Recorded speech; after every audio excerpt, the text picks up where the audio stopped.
Felizes até que a morte vos separe.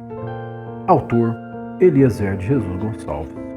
Reflita essa questão e o englobe no dramático romance entre Jason e Marina, em que descrevo no transcorrer do livro. Também analise esta mesma questão dentro dos pontos críticos exclusivos de alguns capítulos. Toda máquina social é movida, seja consciente ou inconsciente, para um único fim, o prazer.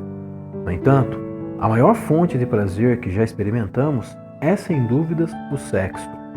Todo jogo de marketing, lobby, negócios e publicidades exibem imagens em suas propagandas que chamam a atenção no sentido de prazer. Como a procura final é o sexo, é o exibicionismo sensual que mais se estampa nas propagandas. Não que isso seja uma afronta, é o jogo do capitalismo. Eu não percebo nada conspirador. Se você for numa feira de automóvel, o que não vai faltar entre os carros são lindas mulheres. Uma das maiores procuras no mercado é ter um corpo sarado, perfeito. Corpo sarado e perfeito é associado a estar saudável. A intenção fim da busca por um corpo que chame atenção é exibi-lo. Tanto é que não haveria nenhum sentido você ralar na academia somente para olhar no espelho.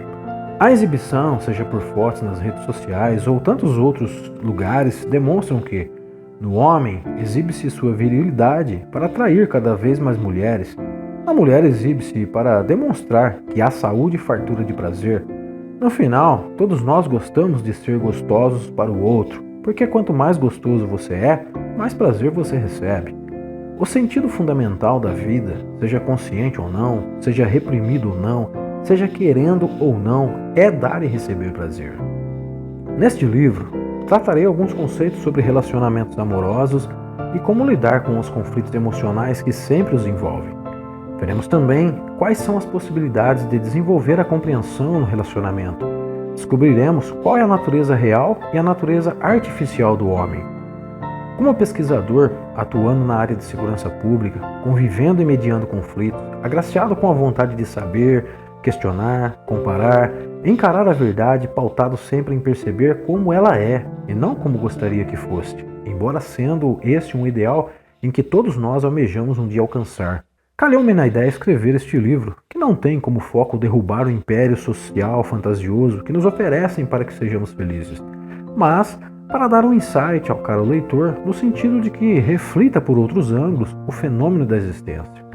Ao longo de anos, lendo, pesquisando, estudando, vivenciando, refletindo, tive a oportunidade de expandir o leque com relação ao olhar para o mundo, as pessoas e seus comportamentos. De maneira alguma venho descortinar o enigma da verdade, todavia, convidar os leitores a uma profunda jornada em nossos próprios seres e dar os primeiros passos para descobrir quais são os verdadeiros sabores em que nossas almas querem sentir. Ao longo de muitas reflexões, boas leituras, pesquisas e vivência profissional, entendi que todos nós temos sedes de ser feliz, realizado, alcançar o sucesso e estar ao lado da pessoa ideal, aquela que realmente satisfaça os nossos reais desejos e fantasias. E por mais bizarro que nos pareça algum fato, no fundo, o único objetivo que leva um determinado sujeito a se apresentar com atitudes, seja inteligente ou equivocada, é a tentativa de ser feliz. No transcorrer da leitura, você entenderá mais profundamente essa tal procura incansável da felicidade. O relacionamento amoroso com juras de fidelidades geralmente não se dá como habitualmente assistimos em contos de fadas. Embora na febre da paixão, vivamos isso. Muitos casamentos, com o passar do tempo, se tornaram verdadeiros algozes que deixam profundas cicatrizes e rastros de maldades. A proposta é justamente essa, entender o que faz as pessoas serem assim, mesmo não querendo ser assim. É uma questão filosófica complexa de se responder. Tentarei, mas ao final você poderá responder a você se realmente a proposta em que você faz para se realizar como ser, físico, mental e espiritual, é aquela proposta que seu mais profundo íntimo quer.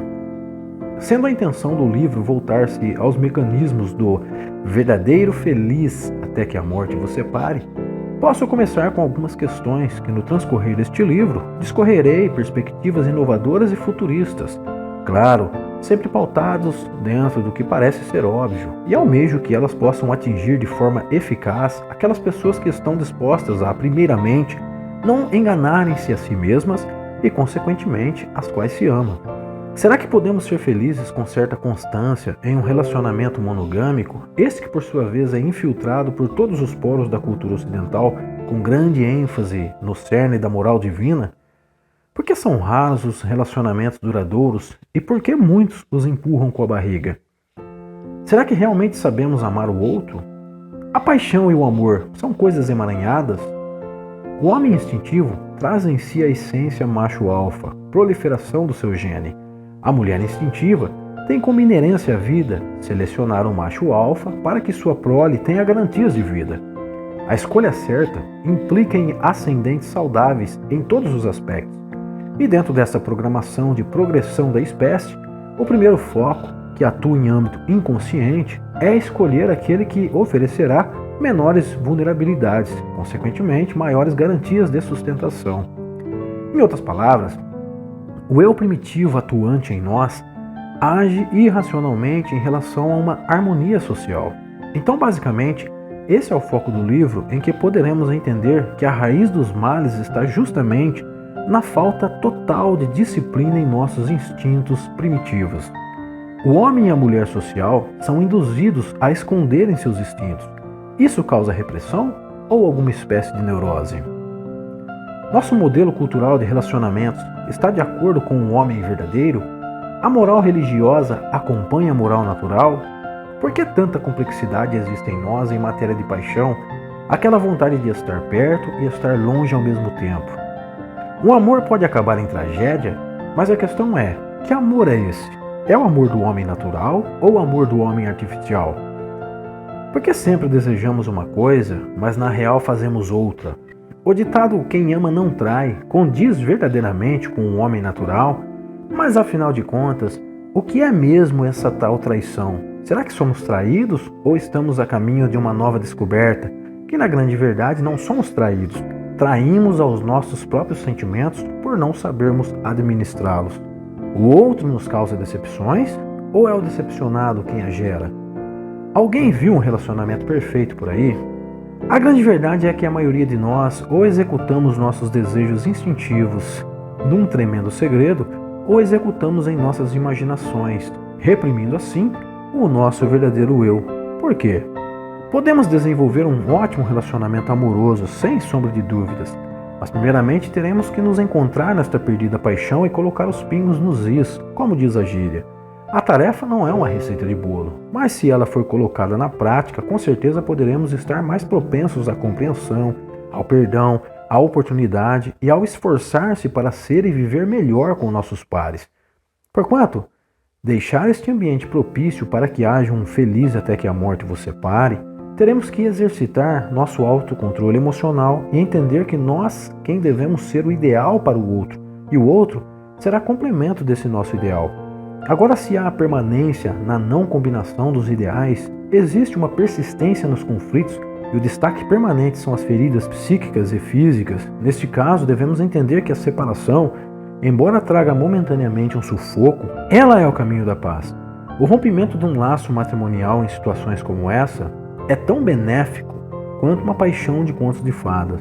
Viajamos para o interior do livro, vejamos o relacionamento amoroso e um tanto quanto filosófico de Jason e Marina, e com certeza, ao final você será capaz de encontrar múltiplas resoluções para lidar com conflitos amorosos e terá em mente a resposta para a pergunta: Jason é um anjo ou um demônio?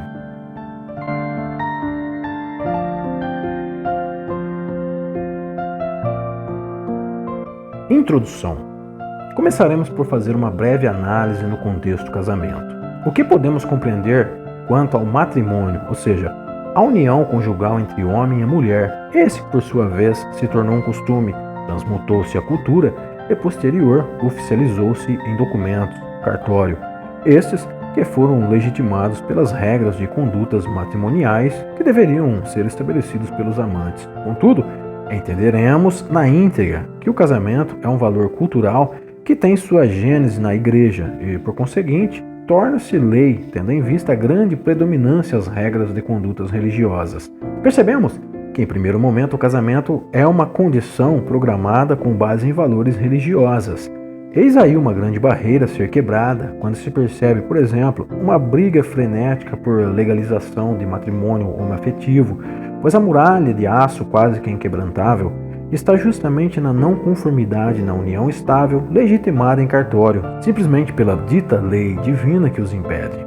Vamos entender esse conceito facilmente observando os grandes entraves psíquicos entre adeptos da Bíblia e aos que lutam, pelo menos a meu ver, para se amarem sem que não haja algo divino interferindo este amor. Ora, o matrimônio nada mais é que um contrato entre amantes. Esses contratos, para se tornarem positivos na vida de um casal, devem ser elaborados por ambos, pois, como há de saber, todo contrato são estabelecidos por regras, essas que norteiam ambos de como devem se portar um ao outro, para que ambos saibam ganhar e saibam perder. Em outras palavras, não tanto para mim, nem tanto para você, é o jogo do ganha-ganha. Neste caso, a divisão é uma regra de conduta positiva. Divida os prazeres e somarás a harmonia. Quando o casal vive com base nos valores conjugais exteriores, ou seja, dentro dos valores criados pelos idealizadores do casamento, este dito como regra estabelecida por Deus, começa a ter algumas complicações, dado a própria complexidade comportamental de cada ser humano. Então, inquestionavelmente, a regra mais salutar de conduta conjugal deve ser estabelecida por quem vive esse matrimônio, no caso, os amantes. Aí é que está o paradoxo, pois uma regra interna dos amantes, ou contrato interno entre os amantes, deve-se ser uma regra exclusivamente deles, pautada esta regra, obviamente, no respeito e compreensão entre ambos. Esta regra é estabelecida do zero e deve-se ser dinâmica, mutável, flexível e caminhar de acordo com a felicidade de ambos. Pois, pautando em regras exteriores imutáveis, dada a conservação doutrinária delas, obviamente serão inúmeros os conflitos, pois claramente se percebe que ela estabelece comportamentos que reprimem as fantasias amorosas e realização do prazer dos matrimônios, dada a sua incompatibilidade com as leis naturais que trataremos no transcorrer do livro. Todo contrato conjugal, casamento, deve ser dinâmico, flexível, aberto sempre a novas ideias, novas fantasias, muito diálogo, espontaneidade, sem muralhas. E essas regras, primeiramente, devem satisfazer o casal e não as regras externas a eles, sempre percebendo que essa regra é ilimitada. Em primeiro momento, é um vale-tudo mesmo. A ambição primordial é criar o paraíso, desde que pautados no respeito à vida como um todo e na concordância espontânea entre ambos. Vale ressaltar que o que mais nos interessa é agradar ao casal e não a Deus ou o cartório, uma vez que Deus se alegrará muito mais com um casal feliz do que se esse casal viver infeliz na tentativa de agradá-lo. Entendendo filosoficamente que Deus se agrada com a felicidade e não com os conflitos, imagine um casamento privado de prazer e fantasias ser feliz em seu cerne. É quase que impossível. Entendemos que Deus não deve compactuar com máscaras. Nada mais óbvio que, primeiramente, o casal realizar-se dentro de suas regras internas para serem felizes e, consequentemente, agradarem a Deus e, por último, as pessoas que estão de fora. Um dia contaram-nos que Adão e Eva foram expulsos do paraíso e, com isso, toda a sua linhagem foi destituída das verdadeiras glórias de que desfrutaram. Entretanto, Jason nos mostrará o caminho de volta a ele, um longo e espinhoso caminho, portanto revelador e salvador. Os primeiros passos ao caminho de volta ao intrigante e enigmático jardim do Éden estão voltados para o nosso eu instintivo, artificial e racional. Ele demonstrará que o reconhecimento e a vergonha de nossa nudez talvez advenham dos inúmeros selos, etiquetas, máscaras, roupagens teatrais que, com o passar do tempo, nos expulsou nós de nós mesmos. Ao final do livro, concluiremos o que é um casamento feliz, sem máscaras, sem fazer de contas, pautado na felicidade, mas na felicidade do contrato conjugal. Óbvio que o primordial na eficácia de uma boa convivência conjugal é a disciplina dos instintos. Escorrerei alguns caminhos.